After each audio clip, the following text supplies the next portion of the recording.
Hello everyone, this is the Paladin speaking. Today, I will be reviewing Dispatch, the new superhero story-driven game from the same minds behind Telltale Games. This was a wild ride, with some funny moments and emotional ones too. This is a review of all 8 episodes, and after playing for quite a while and finishing it twice, doing both the Invisigaal romance and the Blonde Blazer romance, and replaying each episode enough to see all choices play out, I believe I have a good idea about the game as a whole.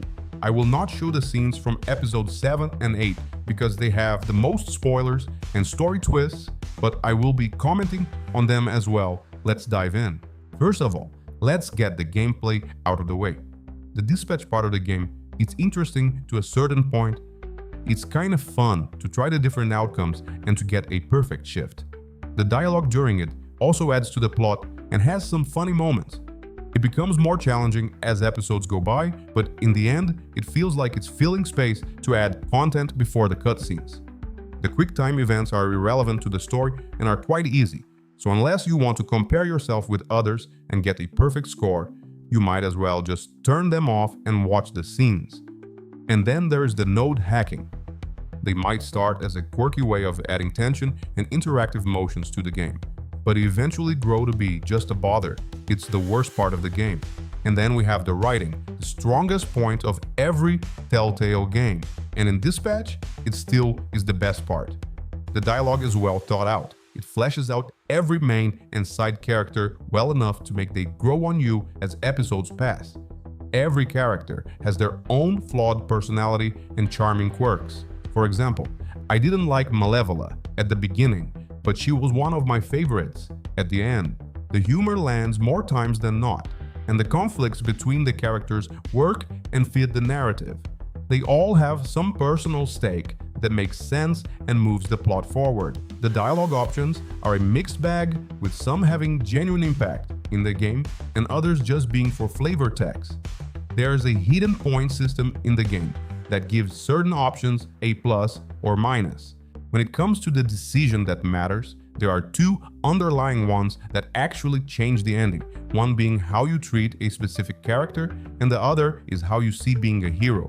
The other 3 big decisions also change the game, but not in the narrative itself, but in experience, as in personal taste and characters present in scenes and gameplay. It also changes the sub-boss villain, so you will have a different experience choosing your romance option, who to fire at episode 3 and who to hire at episode 4. When it comes to romance, I think the game was made with Invisigaal in mind, because the scenes with her romance fit a little more to the plot, but the Blonde Blazer romance is great, so much so that I prefer it now that I finished the game. When it comes to who to fire, I think Coop fits a villain more, and since I like Moist Critical's content, I stuck with his character. You should definitely hire Waterboy. He got your back. Also, when prompted, choose Super Spirit Bomb and not Get Over Here. Trust me. The graphics of the game are also a strong point. It really looks like a high-budget TV show. The characters are beautiful. The effects and motion capture are also great, and the fight scenes are excellent. The final fight, it's straight up an Avengers movie fight scene, and that's how good it is. When it comes to replayability, you will probably play twice at max for the romances, and if you want to see everything for content or for yourself, just choose the nice guy options and do well on the dispatch sections through episodes 1 and 2. That way, you don't need to replay the first 2 episodes, since the big decisions start at episode 3.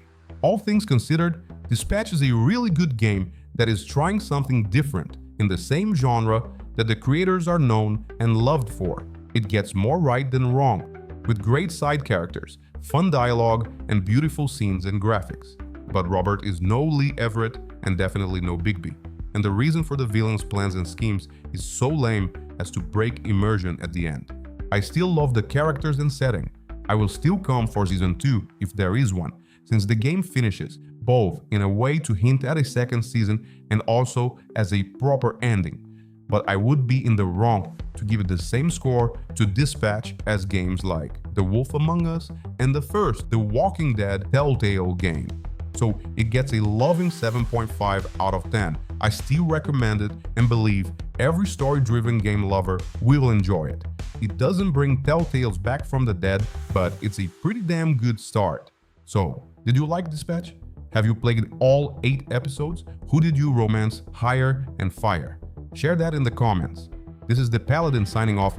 Please like and subscribe if you enjoyed the video, and I will see you next time.